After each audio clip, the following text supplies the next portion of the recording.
잘 쉬었으면 나같이 아멘 하시기 바랍니다. 명절이 되면 이 백성들이 요구하는 대로 제수한 사람을 노하시는 전례가 있더니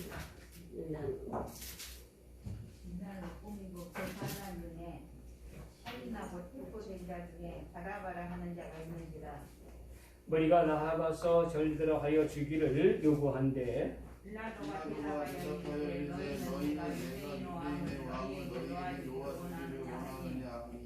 이는 그가 대제사장들이 시기로 예수를 넘겨준 줄 아미러라.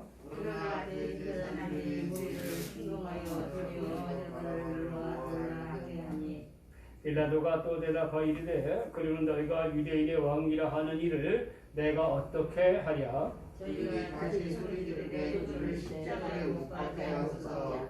빌라도가 이르되 어찌 미냐 무슨 악한 일을 하느냐 하니 더욱 소리 지르되 십자가에 못 박게 하소서 하는지라. 빌라도가 우리에게 누구를 고치고자 하여 바라바는 모아주고 예수는 찔찔하고 십자가에 못 박히게 넘겨주니라. 아멘 아멘. 우리 찬송가 136장에 보게 되면은 그런 찬송이 있어요. 거기는 있었는가 그때에 그 십자가에 달릴 때 때로 그 일로 나는 떨려 거기 너 있었는가 그때에. 이 찬송가의 작사자는 2000년 전 예수님께서 십자가에 달리신 그 당시 사건의 모습으로 돌아가 마치 자기 자신이 그 자리에 동참하고 있는 모습을 그리고 있는 모습을 보게 됩니다. 예수님께서 십자가에서 나를 대신하여 죽으셨다. 그 피를 흘리고 죽으신 예수님이 나를 대신해 죽으셨다. 나와 하나님과 예수님과 1대1의 관계다. 나를 대신하여 죽으신 예수님, 그 예수님을 생각할 때마다 가슴이 떨려 정말 가슴이 떨리고 떨려왔다라고 고백하는 모습을 우리가 보게 됩니다. 예전에 우리 사모님하고 처음 만나가지고 연애를 할 때에 시간을 약속하고 만나자고 하면은 그렇게 가슴이 떨렸던 순간이 있었습니다. 그렇습니다. 오늘도 제가 기도하면서 이번 주간 이 말씀을 기도하면서 하나님께서 말씀 주시기를 우리가 첫사랑을 잊어버리지 말자. 초심을 잃어버리지 말자. 그쵸? 예수님을 처음 만났을 때 2000년 전에 그 십자가의 사건, 역사적이고 실제적으로 이루어지는 그 사건의 현장 속에서 내가 들어가 있다는 것이죠. 요새는 아주 흉악한 범죄들이 많이 일어나죠. 특별히 연쇄살인마들이 일어납니다. 이러다 보니까 이 연쇄살인마들 또 사회적으로 수사관들이 수사할 수 없는 어려운 일들을 프로파일러라는 사람들이 그 수사관들을 대신하여서 이제는 그 가해자들을 범죄인들을 갖다가 수사하는 조사하는 그런 모습들을 우리가 이제 보게 됩니다. 그런데 이 프로파일러들이 어떻게 범죄인들을 그 가해자들을 수사를 하느냐? 그 방법은 한 가지랍니다. 그것은 뭔가 하면 가해자처럼 생각하고 가해자처럼 그 사건 속에 들어가야 된다는 겁니다. 그래서 프로파일러 생활을 10년 이상 사는 사람들은 대개 정신 이상이 온다는 겁니다. 그래서 그 생활을 오래 지속하지 못한다는 거죠. 예. 어떻게 하면 내가 그 사람의 생각이 돼가지고 사람을 죽일까? 어떻게 하면 내가 피해자가 돼서 그 사건 현장 속에서 피해자가 당한 고통, 그 피해자가 그 절망, 그 절규하는 그런 모습을 그릴 수 있을까? 그게 바로 프로파일러들이 한 일이랍니다. 자, 그러면 우리도 마찬가지죠. 우리도 예수님의 십자가 사건, 2000년 전에 예수님 십자가 사건이 성경 말씀으로 기록되어지고 모든 사도들이 증언하고 있는 모습을 우리가 보게 됩니다. 저 역시도 이 말씀을 믿음으로 구원을 받습니다. 예수님께서 십자가에 나를 대신하여 죽으셨다는 그 사실을 믿음으로 구원을 받습니다. 제가 한우물교회에 전도사로 심무할 때에 새벽 예배에 참석해서 어느 날 그 교회 벽에 예수님이 십자가에 못 박히고 머리를 숙이신 그런 그림을 보게 되었습니다. 그러나 그날 놀라운 체험을 하게 됐습니다. 매일 보던 그 십자가의 죽음이 그날은 생생하게 다가왔습니다. 예수님께서 못 박힌 그 손과 발과 옆구리에 피를 정말로 뚝뚝 흘리고 계시는 것이었습니다. 제가 깜짝 놀라가지고 그 그림을 다시 바라봤습니다. 그때 예수님께서 나를 대하여 이렇게 말씀한 것 같았습니다. 내가 너를 대신하여 죽었노라. 내가 너를 위하여 죽었노라. 저는 그 그림을 보고 그동안 느끼지 못했던 신앙을 다시 한번 뜨거운 신앙을 회복하게 되고 놀라며 감사하며 눈물을 흘렸던 것을 기억하게 됩니다. 하나님께서 나에게 더 강한 확신을 심어주시기 위하여 그런 영적인 눈을 잠시 동안 뜨게 해주신 것이라고 믿습니다. 그러나 중요한 것은 성경 말씀에 기록된 예수님의 십자가 사건을 믿는 자들에게 모든 사람들에게 영생의 확신을 주신다는 것입니다. 오늘 바라바 대신 죽으신 하나님 아들 예수님의 사건이 오늘 성경에 기록이 되어지고 있습니다. 바라바 대신 죽으신 예수님의 사건이 우리에게 주는 교훈이 무엇일까요? 한마디로 말하면 예수님이 나를 대신하여 죽으셨다는 것입니다. 바라바 대신 죽으신 예수님, 이것은 모든 사람들을 대표하는 모델로서 나를 대신하여 죽으셨다라고 오늘 성경은 말씀하고 있습니다. 자, 우리 한번 6절 한번 볼까요? 다 같이 있습니다. 명절이 되면 백성들이 요구한 대로 제수한 사람을 놓아주는 전례가 있었더니 이렇게 말씀하는 것을 우리가 보게 됩니다. 오늘 본문에 명절을 당하면 요한복음을 보게 되면 유월절에 당하면 유월절이 되면 백성들이 요구하는 대로 제수한 사람을 놓아주는 전례가 있었다라고 오늘 성경은 말씀하고 있습니다. 사형수 한 사람을 사면해 주는 전례가 있었다라고 말합니다. 요한복음에는 이 절기를 유월절이라고 분명히 말씀하고 있습니다. 예수님께서 붙잡혀가지고 죽으신 날이 어느 날입니까? 바로 유대인의 유월절이었습니다. 예수님은 유월절 어린 양으로 죽으시기 위하여 오늘 오셨다라고 성경은 말씀하고 있습니다. 유월절의 유대인은 이스라엘이 애굽 땅에서 노예 살이를 하고 있을 때에 하나님은 그 종 모세를 불러 이스라엘을 애굽에서 구출하는 구원자로 세우십니다. 모세는 애굽 왕 바로에게 하나님 백성들이 하나님께 마음껏 자유롭게 예배할 수 있도록 보내달라고 말하지만 애굽 왕 바로는 자기의 권력과 힘만 믿고서는 이스라엘을 보내주지 않습니다. 하나님은 이스라엘을 보내주지 않는 바로에게 9가지 재앙을 내리지만은 그때마다 그는 거짓 해결을 하고 위기만 모면하면 바로 약속을 뒤져버리고 맙니다. 할 수 없이 하나님께서는 마지막 10번째 재앙을 준비하시는데 그 재앙은 모든 첩과 초태생의 죽음을 예고하신 것입니다.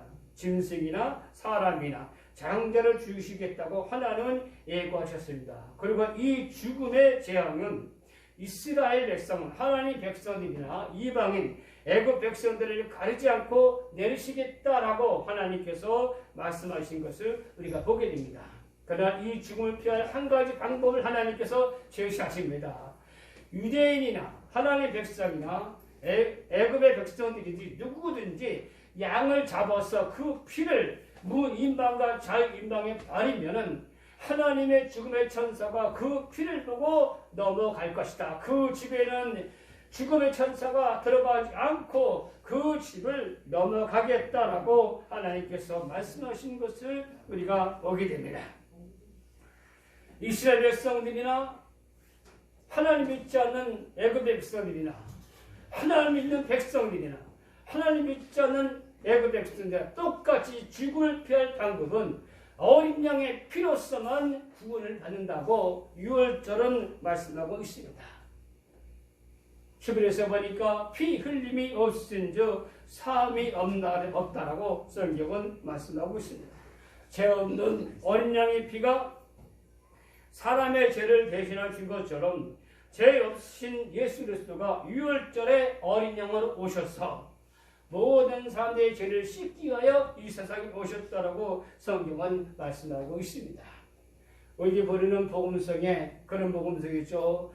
보혈을 통해 하나님 품으로, 보혈을 통해 예수님 품으로, 우리가 보혈을 통해서 하나님 앞으로, 보혈을 통해서 예수 그리스도의 보혈을 통해서 하나님 앞으로 나아가는 그런 축복을 얻었다고 성경은 말씀하고 있습니다.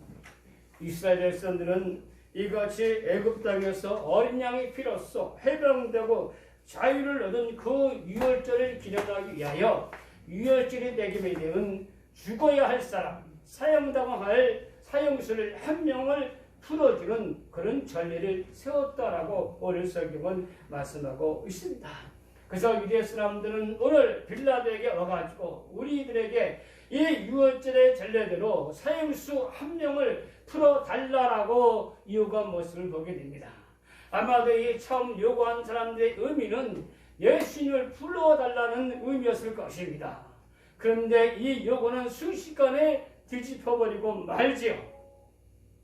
제사장들과 바리새인과 서기관들이 무리를 충동해서 예수를 십자가에 못 박으라고 무리를 충동하니까 많은 사람들이 외치기 시작합니다. 군중들이 소리치기 시작합니다. 예수를 십자가에 못 박으소서라고 외치기 시작합니다. 빌라도는 군중의 몫을 이길 수 없다는 것을 깨닫고 군중들에게 만족을 주고자 까짓거 시골의 한 청년, 아무 힘도 없고 아무 빽도 없는 한 청년 죽은 것이 뭐가 우리 대수론이냐. 결국 예수님을 희생의 제물로 대리 만족을 얻고자 예수님을 희생의 제물로 내어준 모습을 우리가 보게 됩니다. 우리가 성경에 보게 되면 예수님은 세 번째 법정이 쓰게 되죠. 먼저는 처음에 빌라도 법정에 찾아오기죠. 빌라도가 예수님을 다 조사하고 나서 예수에게서는 죽일 만한 죄를 찾지를 못했습니다. 예수에게는 아무 죄도 찾지를 못했습니다. 예수는 사형에 해당할 만한 죄가 없었습니다. 그래서 예수님을 헤롯의 관할, 즉 유대인이기 때문에 헤롯 왕에게 예수님을 보내죠. 그러나 헤롯 왕도 예수님을 심판하지 아니하고 다시 빌라도에게, 즉 유대인을 사형에 처할 건세, 유대인을 사형에 처할 건사는 헤롯에게는 있지 아니하고 이방인 그 당시 로마의 총독 바로 빌라도에게 있다는 사실을 알고 헤롯은 빌라도에게 다시 예수님을 새벽에 보내는 그런 모습을 우리가 보게 된다. 새벽까지 예수님은 빌라도의 법정에 끌려고 신문을 받게 되고 심판을 받게 됩니다. 빌라도가 예수님의 제목을 아무리 찾아도 찾을 수 없음을 알게 되고 오히려 예수님을 조사하면 조사할수록 그가 의인이고 죄가 없는 무죄한 사람인 것을 깨닫게 됩니다. 누가복음 23장 14절이죠. 이 사람에게서 죄를 찾지 못했더라. 이 사람에게서는 죽일 만한 일이 없었도다. 예수님을 조사하면 조사할수록 이 사람이 좋은 사람이라는 거예요. 참 얼마나 놀랐습니까? 요새 학력, 폭력 때문에 유명한 스포츠 인기 스타들이 한마디로 스타기 되었기 때문에 하늘에서 우수수 떨어지는 모습들을 우리가 보게 되죠. 철없는 시다 초등학교 때, 중학교 때, 고등학교 때, 대학교 때 아직 어린 시절에 행했던 그 잘못된 일들 때문에 그들은 수십억, 수백억의 자산을 손에 물면서 하루아침에 죄인의 모습으로 전락해버리고 사라져버린 모습들을 우리가 보게 됩니다. 그러나 예수님은 어린 시절부터 예수님을 죽이기 위하여 빌라도 역시 예수님을 사형에 해달라고 하는 말한 죄를 찾기 위하여 예수님의 그 뒤를 얼마나 캤겠습니까?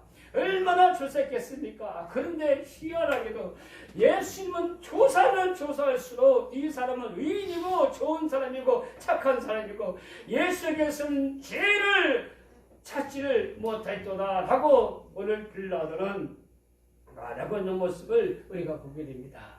그래서 빌라도는 유대 사람들에게 초등학생도 선택과 같은 문제를 내게 되죠. 야, 그렇다면 좋다. 내가 예수를 유대인이 왕이란 예수를 풀어줄까? 아니면 밀란을 꾸리고 살인하고 강도질 일삼은 저 흉악한 강도 바라바를 풀어줄 것이냐? 당연한 문제죠. 이것은 유치원 아이들도 맞출 수 있는 문제입니다. 좋은 사람을 풀어줄까? 나쁜 사람을 풀어줄까? 그런데 빌라도는 당연히 그 대답은 예수를 풀어주고 빌라도는 십자가에 못 박아 주소서라고 말할 줄 알았습니다. 그런데 이 말이 뒤집혀버리고 말았습니다. 사람들은 소리쳐서 예수를 십자가에 못 박게 해달라고 그들은 외치게 됩니다. 빌라도는 바라바는 풀어주소서, 바라바는 불러주소서, 대신 예수를 십자가에 못 박으소서. 이렇게 예수님은 십자가에 못 박히게 되고 영문도 까닭도 모르는 바라바는 풀려나게 됐습니다. 다행히 사형 집행만을 기다리던 바라바는 너무도 뜻밖의 행운을 얻게 된 것입니다. 그리고 바라바는 내가 왜 갑자기 풀려나게 됐지? 지금 내가 십자가에 못 박혀 죽어야 할 사역수인데 내가 풀려나게 됐지? 그 이유를 사람들에게 물어봤을 것입니다. 내가 왜 죽어야 될 내가 왜 풀려났느냐? 사람들이 이구동성을 말합니다. 젊은 청년, 죄 없는 청년 예수가 당신을 대신하여 죽었기 때문에 당신은 풀려났습니다. 한마디로 구원을 받을 만한 일을 한 일이 하나도 없고 세상에서 의로운 일은 한 번도 하지도 않은 자가 구원을 얻게 되었습니다. 이것이 예수 그리스도가 이 땅에 오신 목적입니다. 나를 대신하여 죽으신 모습입니다.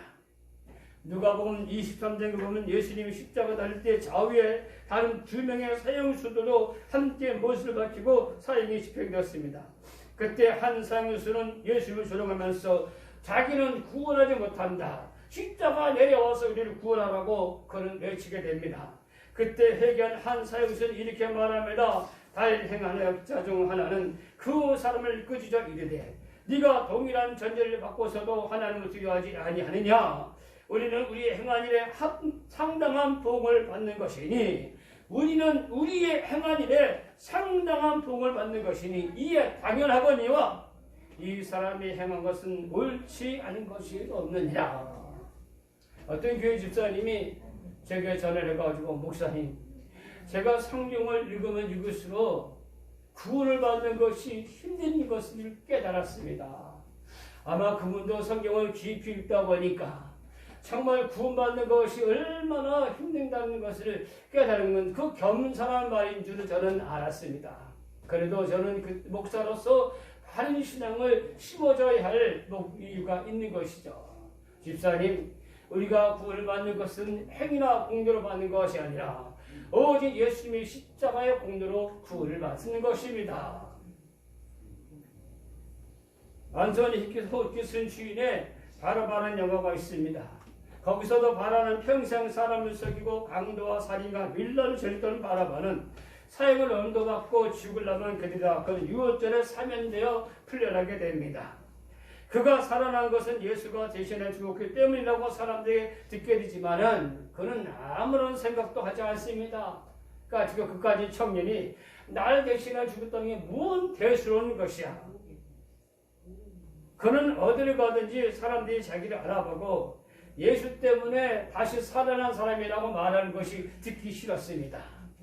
그는 여전히 구원을 받았지만 그 삶의 변화가 없었습니다. 그는 저와 같이 살인하고 사람을 죽이는 강대를 행하면서 살아가게 됩니다. 그러다 그가 사랑하던 나이라는 장녀가 그만 병으로 세상을 떠나고 맙니다. 그는 더욱더 깊은 시리에 빠지고 절망에 빠진 바라바는 더 악하게 세상을 살다가 또다시 붙잡혀서 그는 법정에 서게 됩니다. 근데 법정에서 이렇게 선언하게 되죠. 이 사람은 한 번 사형을 언도받아서 사면을 받은 사람이기 때문에 또다시 사형을 언도할 수가 없다. 이게 뭡니까? 일서부재리 원칙이죠. 사형을 언도하셨기 때문에 이 사람은 평생도록 광산에서 죽을 때까지 종신토록 일을 하게 하자. 그렇게 판결을 내립니다. 그는 광산에 들어가서 죽는 날을 이렇게 되면서 그는 일을 하게 됩니다. 어느 날 광산이 무너져가지고 모든 사람이 다 죽고 그는 혼자 살아나게 됩니다. 그는 스스로 죽으려고 목숨을 끌려고 했는데 죽지를 못했습니다. 바라바는 그 속에서 자기를 생각합니다. 왜 나는 죽으려고 해도 죽을 수 없는 것이지. 이것은 예수가 나를 대신해 죽었기 때문이구나. 예수가 나를 대신해 죽었기 때문에 이제 내 생명이 내 것이 아니고 하나님의 것이구나. 노년에 이르러서 바라바는 만나는 사람마다 이렇게 말했다고 합니다. 그분이 나 대신 죽으셨습니다. 예수님이 나 대신 죽으셨습니다. 재미있는 것은 이 바라바의 이름의 뜻은 아버지의 아들이라는 뜻입니다. 세상에 아버지 아들이 안 사람이 어디 있습니까? 얼마나 흔하고 흔한 이름인지 모릅니다. 그런데 여기에 도우면 뜻이 있다고 한 성경학자는 이렇게 불렀습니다. 예수님은 모든 사람, 모든 아버지 아들을 대신하여 죽으셨습니다. 주님은 당신을 대신하여 죽으셨습니다.